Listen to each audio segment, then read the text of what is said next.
সাগৰৰ প্ৰত্যেক সংবাদ মাধ্যমৰ প্ৰত্যেক কৰ্মীলৈ সংবাদ মাধ্যমৰ জ্যেষ্ঠসকললৈ সেৱা জনাইছোঁ, কনিষ্ঠসকললৈ মৰম জনাই আমাৰ আজি সংবাদ মেল যি আছে সেই সংবাদ মেল অতি এটা বেয়া পৰিৱেশত দিবলগীয়া হৈছে, যিহেতু আমাৰ মুখ্য সচিব ৰন্তু পানী ফুকনক গুৱাহাটীৰ এখন হোটেলত প্ৰেছ মিট দি থকা অৱস্থাত প্ৰেছ মিটটো অন্ততঃ কমপ্লিট কৰিব দিব লাগিছিলে। প্ৰেছ মিট দি থকা অৱস্থাত যিদৰে ফেচিছ মনোভাৱেৰে অসম চৰকাৰ আৰু মহানগৰ পুলিচে অসম পুলিচে উঠাই লৈ গৈছে, তাত বীৰ লাচিত সেনা অসমৰ আপত্তি আছে। গণতান্ত্ৰিক এখন দেশত গণতন্ত্ৰৰ মূল্যবোধ যেতিয়ালৈকে কোনোবা চৰকাৰে বাৰ্তাই নাৰাখিব, কোনোবা সংগঠনেও যদি বাৰ্তাই নাৰাখে, তাতো প্ৰব্লেম আছে। কিন্তু কথাটো হৈছে হোৱাই ৰন্তু পানী ফুকনক কিয় টাৰ্গেট কৰা হৈছে, এইটোক লৈ মুখ্যমন্ত্ৰী মহোদয়লৈ আমাৰ প্ৰশ্ন আছে, বিজেপি চৰকাৰলৈ আমাৰ প্ৰশ্ন আছে। অতি শীঘ্ৰে ৰন্তু পানী ফুকনক 24 ঘণ্টাৰ ভিতৰত, লগতে উৎপল অসম ডাঙৰীয়াক আৰু আমাৰ তন্ময় চেতিয়া ডাঙৰীয়াক, এই তিনিজনক অতি শীঘ্ৰে মুকলি কৰি দিয়ক, নহ'লে কাইলৈৰ পৰা গণতান্ত্ৰিক প্ৰতিবাদ হ'ব আৰু সমগ্ৰ অসমত হ'ব, আৰু এই প্ৰতিবাদ চৰকাৰৰ বিৰুদ্ধে হ'ব। এতিয়া আমাৰ চৰকাৰলৈ মুকলি প্ৰশ্ন যে ৰন্তু পানী ফুকনক, উৎপল দত্ত ডাঙৰীয়াক আৰু তন্ময় চেতিয়াক কিয় এৰেষ্ট কৰা হ'ল, এটা প্ৰেছ মিটত অংশ লৈ থাকোঁতে কিয় এৰেষ্ট কৰা হ'ল, আৰু প্ৰেছ মিটটো বৰ্তমান সময়ত অসমত গণতন্ত্ৰৰ চতুৰ্থ স্তম্ভৰ শাৰীত নপৰে নেকি, তাক লৈ আমাৰ প্ৰশ্ন আছে। ইয়াৰ ফেচিছ চৰকাৰ চলিছে, আৰু এই ফেচিছ চৰকাৰৰ বিৰুদ্ধে যি গণতন্ত্ৰৰ শেষ স্তৰলৈকে প্ৰতিবাদ, সেই প্ৰতিবাদ চলি থাকিব।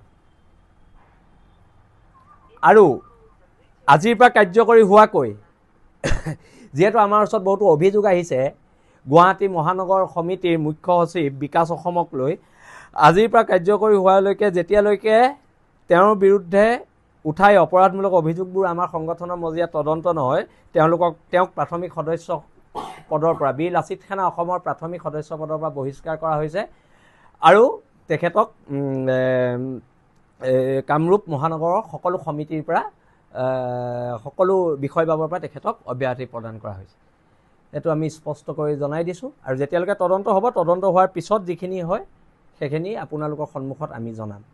আৰু এতিয়া কথা হৈছে, যিকেইজন ল'ৰাক কালি ধন দাবীৰ গোচৰত এৰেষ্ট কৰিছে, সেই ল'ৰাকেইজন, যিহেতু মোৰ স্বাস্থ্য খুব অৱনতি, মোৰ কালি অপাৰেশ্যনৰ পৰা মই আহি ঘৰ পাইছোঁহি, কিন্তু এই বিষয়টো আমি উত্থাপন কৰিছোঁ যে কিছুমান তাত বেলেগ দলৰ ল'ৰা থাকিব পাৰে, বেলেগ সংগঠনৰ ল'ৰা থাকিব পাৰে। এই কথাখিনি কোৱাৰ কাৰণে ৰন্তু পানী ফুকনক এৰেষ্ট কৰা হৈছে। সেই কথাটো হৈছে, যদি কোনোবা ৰাজনৈতিক দলৰ মানুহ আছে, বিজেপিৰ মানুহ আছে, যদি কোনোবা বীৰ লাচিত সেনাৰ মানুহ আছে, সেই বিষয়ত তদন্ত হওক। কিন্তু তদন্ত নোহোৱাকৈ এনেকুৱা ধৰণৰ ফেচিছ যিখিনি কাৰবাৰ হৈছে, যে বীৰ লাচিত সেনাৰে ল'ৰা, বীৰ লাচিত সেনাৰ ল'ৰা কৈ আছে, কিন্তু এতিয়া প্ৰমাণ কৰক বীৰ লাচিত সেনাৰ ল'ৰা কোনকেইজন হয়, তাত থকা কোনজন বীৰ লাচিত সেনাৰ ল'ৰা আপোনালোকে প্ৰমাণ কৰক।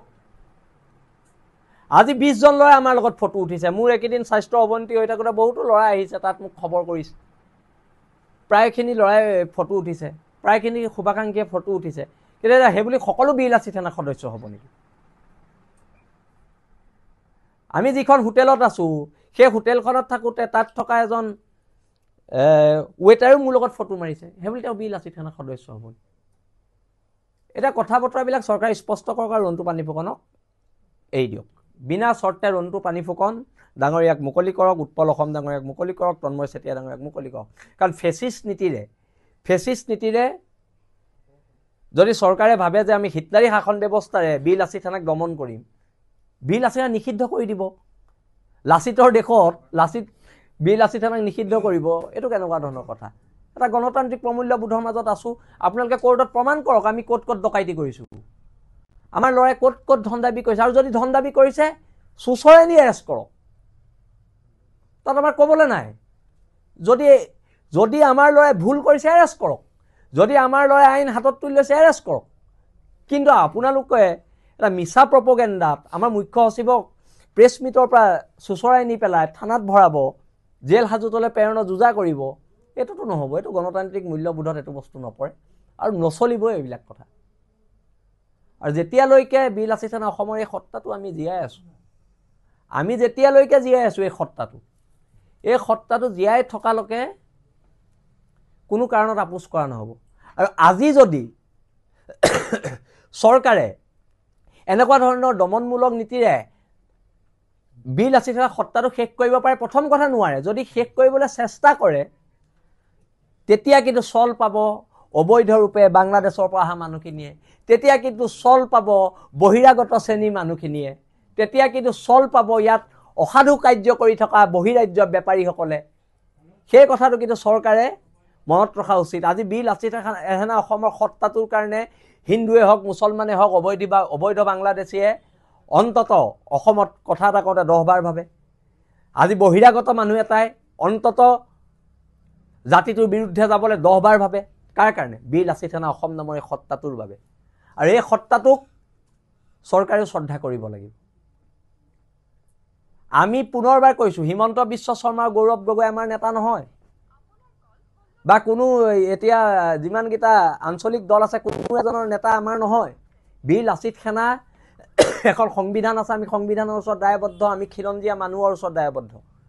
কিন্তু তাৰ পিছতো যদি আমাৰ ওপৰত বাৰে বাৰে বাৰে বাৰে এনেধৰণৰ ফেচিষ্ট আক্ৰমণ চলি থাকে, তাৰ বিৰুদ্ধে কিন্তু প্ৰতিবাদ হ'ব।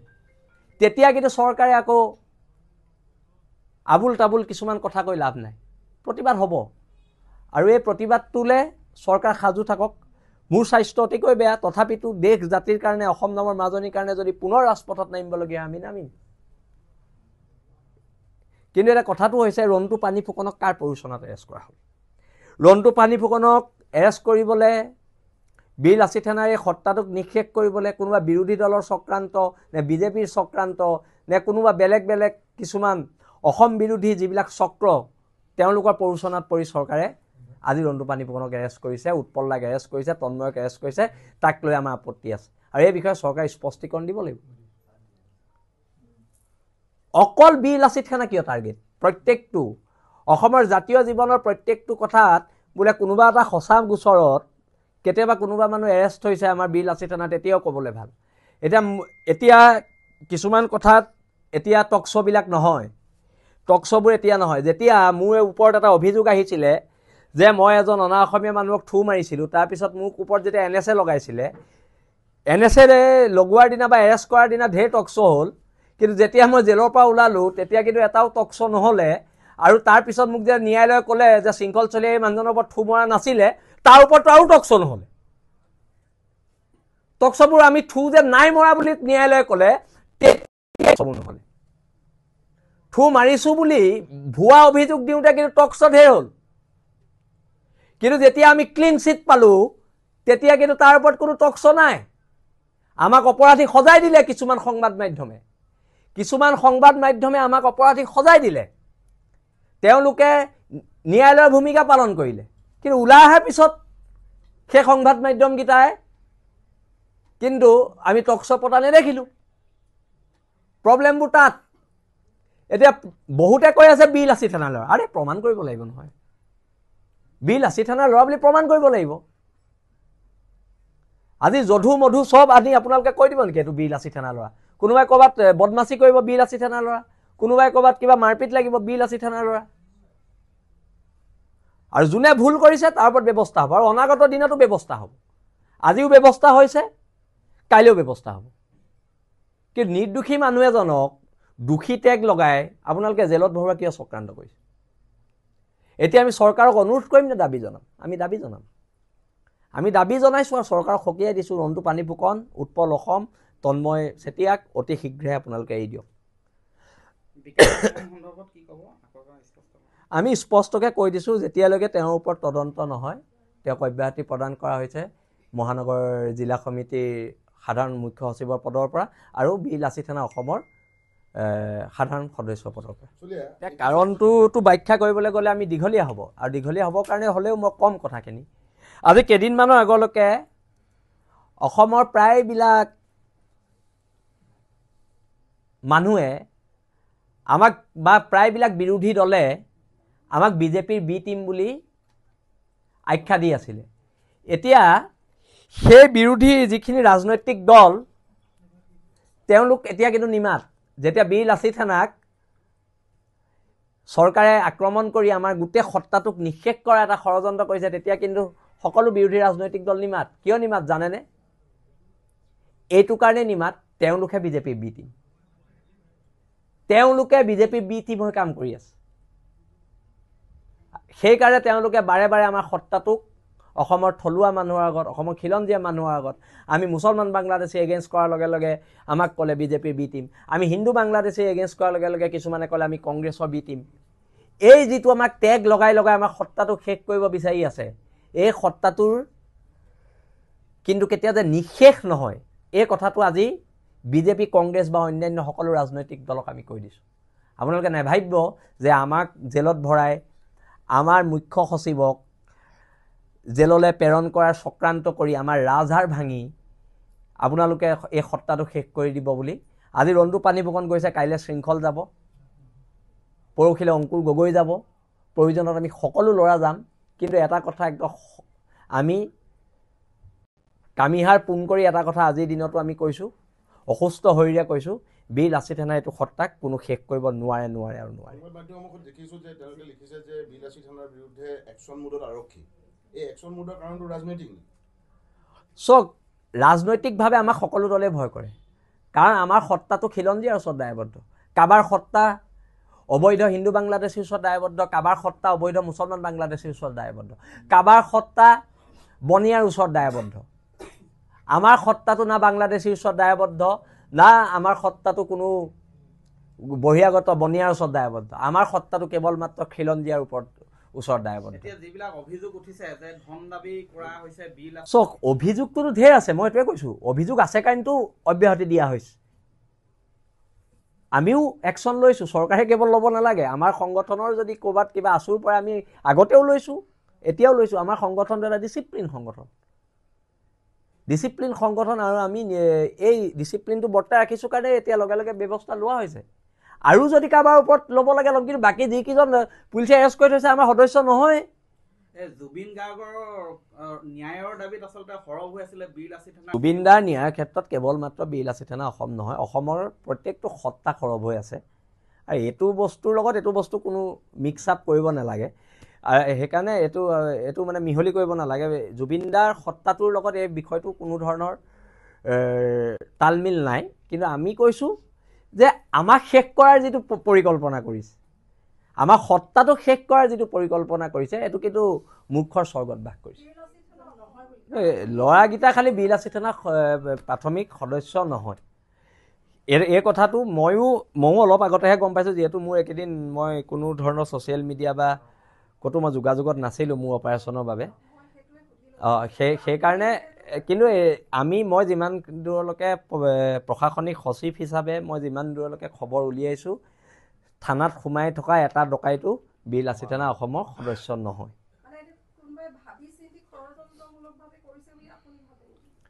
এইটোতো ষড়যন্ত্ৰ থাকিব পাৰে, এইটো চৰকাৰী পক্ষৰ ষড়যন্ত্ৰ থাকিব পাৰে। আমিতো ৰাজনৈতিক খেলৰ পাখাৰ বলি হৈছোঁ, শকুনি কোন ধৰিবই পৰা নাই। শকুনিয়ে ক'ৰ পৰা পাখা পেলাই আছে আমি ধৰিব পৰা নাই। আমাৰ সত্তাটোৰ প্ৰতি নিশ্চয়কৈ শংকিত, নহ'লে নিষিদ্ধ কৰিম বুলি ক'ব নেকি? আজিলৈকে অসমৰ ইতিহাসত কোনোবা এটা সংগঠনক নিষিদ্ধ কৰিম বুলি, আলফা বাৰ সশস্ত্ৰ সংগঠন এইটো এটা বেলেগ বস্তু, কিন্তু এটা জাতীয় সংগঠনক নিষিদ্ধ কৰিম বুলি প্ৰথম কৈছে, আৰু তাৰ কাৰণে আমি গৰ্ব কৰিছোঁ যে বীৰ লাচিত সেনা এইটো শক্তি আছে, যে বীৰ লাচিত সেনালে চৰকাৰ সদায় কষ্টমান। স্থিতিবিলাক কোনে স্পষ্ট কৰিব? অসমৰ যিজন মূল মানুহ মুখ্যমন্ত্ৰী স্পষ্ট কৰিব। তেওঁ কৈ গৈছিলে কেইদিনমান আগত যে বীৰ লাচিত সেনাৰ প্ৰত্যেক সৈনিকৰ গাত লাচিতৰ তেজ আছে, আৰু সেই বক্তব্যটো অন ৰেকৰ্ড আছে। আৰু আমিও ভাবিছোঁ তেওঁকো কোনোবাই ভুল পথেৰে পৰিচালিত কৰিছে। মই কৈছোঁ নহয়, খেলৰ শকুনি কোন গমেই পোৱা নাই, কিন্তু মহাভাৰত হৈ আছে।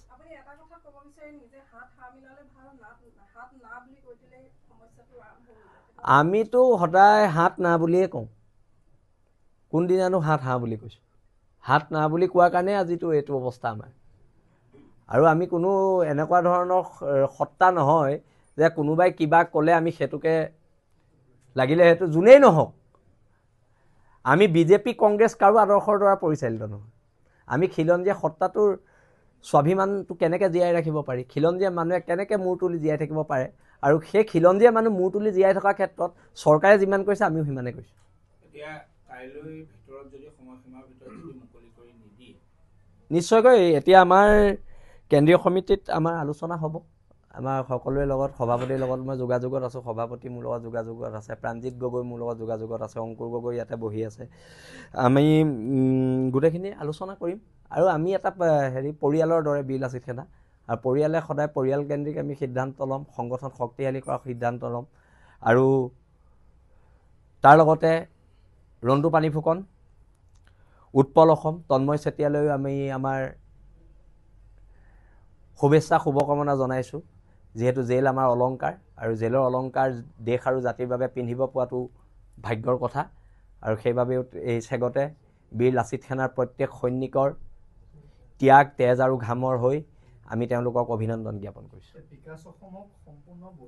এইটো তদন্ত হ'ব তদন্ত কমিটিয়ে যিটো ৰিপৰ্ট দিব সেই ৰিপৰ্টৰ ওপৰত আমি নিৰীক্ষণ কৰিম আৰু যিহেতুত মই